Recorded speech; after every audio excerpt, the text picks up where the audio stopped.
நம்ம குடும்ப உறவுகளை இழந்ததுனால சொல்ல முடியாத வேதனையிலும் வலியிலும் இவ்வளோ நாளாக இருந்தோம். அப்படிப்பட்ட அந்த சூழலில் நம்ம சொந்தங்களின் மனம் பற்றி இருக்க வேண்டியது நம்மளுடைய கடமை.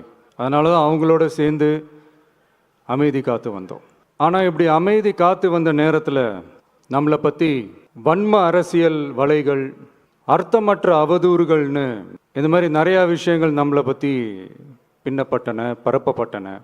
இது எல்லாமே சட்டம் மற்றும் சத்தியத்தின் துணை கொண்டு துடைத்து எறிய தான் போகிறோம்.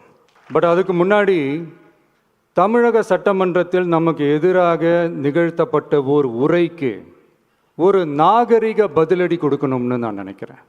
அரசியல் செய்ய விருப்பமில்லை, அரசியல் செய்ய விருப்பமில்லைன்னு அடிக்கடி சொல்கிற முதல்வர் நம்மளை குறிப்பிட்டு பல்வேறு அவதூறுகளை பதிவு செய்வதன் வாயிலாக பெருந்தன்மையை பேரளவில் மட்டுமே பேசும் முதல்வர் 15/10/2025 அன்னைக்கு தமிழக சட்டமன்றத்தில் நமக்கு எதிராக பேசிய பேச்சில் எவ்வளவு வன்மத்தை கக்கியுள்ளார் என்பதையும், எப்படிப்பட்ட ஒரு அரசியல் செய்ய முயல்கிறார் என்பதையும்